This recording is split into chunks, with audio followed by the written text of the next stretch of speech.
For this assignment, I chose to interview my husband, Daniel. He is the same race as me, but he is not the same gender. I was interested in obtaining his viewpoint during this interview, as I obviously have no idea what it is like to navigate life as a 35-year-old white male. It is easy to assume what it is like to walk in another person's shoes or to live in another person's life, but it is completely different to actually take a walk in their shoes. My husband and I have been together for over 12 years, and as such, I feel that I know him exceptionally well, but I also acknowledge that he is a completely and entirely different human being with his own unique perspectives. The question of how it feels to be singularly unique in a group of people with a uniform race, ethnicity, or gender is the first question that was proposed between us. My husband described imagining being in a classroom full of women, for example. He explained that he would not feel uncomfortable, but instead that he would be worried about the comfort of the rest of the women in the class.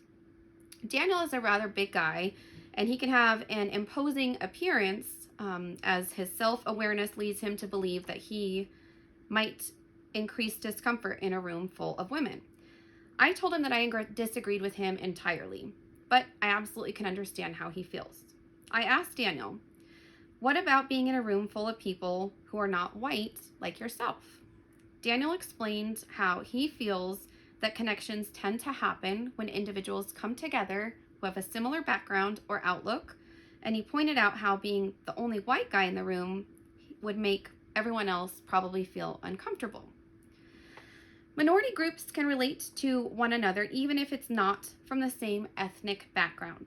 They are united by a common understanding of what it feels like to be misrepresented.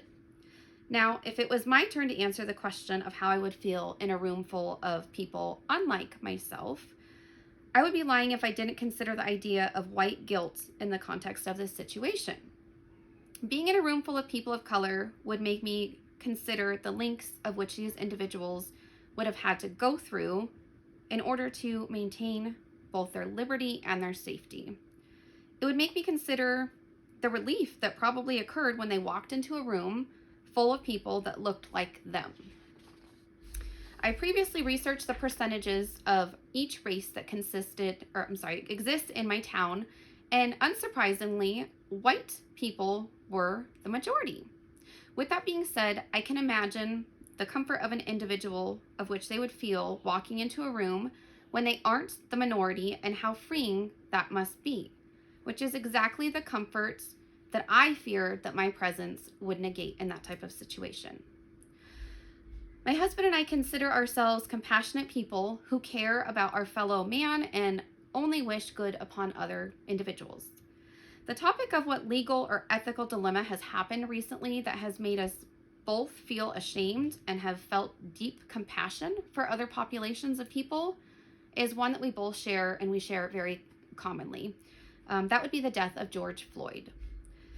Daniel comes from a family of law enforcement. His dad and his uncles were all in the military or police officers. Since Daniel is very closely connected to law enforcement, he always felt that the police were people who could be trusted. This was a belief that developed since childhood, as he explained to me. But unfortunately, witnessing the murders of an innocent black man at the hands of a white police officer simply worsens the feeling of disgust at the issue of police brutality. Police brutality has been an issue for decades. One of the most notable instances of police brutality, aside from George Floyd, was the beating of Rodney King. And there were subsequent riots when police officers involved were acquitted. The beating of Rodney King happened in 1992. Both my husband and I were just children, but it has still deeply left an impact on our thoughts, views, and opinions. Also, at that time, it is important to note that social media did not exist during Rodney King's murder, and police outcry wasn't as widespread as it was currently in regards to the response of George Floyd's death. Social media has created an environment where everything has immediate public exposure to millions of people who were able to witness Officer Derek Chauvin kneeling on Mr. George Floyd's neck for a total of over 8 minutes. My husband and I were no different from any of the rest of non-colored people in this world who felt a tremendous and immense amount of disgust and sympathy for the victim and his family. Furthermore, George Floyd and the other victims of police brutality have stoked the flames of advocacy and compassion, not only with my husband and I, but the entire rest of the world. I asked my husband what stereotypes people might have about him because of his gender. He felt that he had appropriate context in which to share his feelings. He explained his feelings regarding the unfair social expectations that are leveled against men. He feels it is taboo for a man to show and express his feelings, for the man to not have an alpha man's man type persona. Daniel explains how growing up in a family of law enforcement and military created a scenario for him in which he constantly felt not manly enough compared to his cousins who chose to go the route or the path of entering the military or the police force. There are societal norms in which Daniel feels he is expected to accommodate, but he feels these expectations can be very toxic and harmful. An example of this would be being a man's man. We have 2 young children, and in his opinion, he feels it is essential to be able to express feelings and to show emotions. The topic of which stereotype others may have of me also came up. I struggled to grasp of what exactly other individuals might think of me. As a white woman living with her working husband and 2 children, I am also a stay-at-home mom. I believe that many might assume that I'm devoid of societal strife, but that would be inaccurate. Much like my husband's feelings of frustration regarding societal's expectations of him based on his gender, of him being a male, I too feel constrained to fit within my gender expectations. It's hard. Women are expected to be thin. They have to be strong. They have to be an amazing mom. They have to do their makeup and their hair and look perfect all the time. Not just all the time, 100% of the time. And while doing so, raising kids, going to school, looking their best, they also have to keep the house clean. To put it simply, too much is expected of women. In today's world, too much pressure to fit in within those boundaries set in place for decades.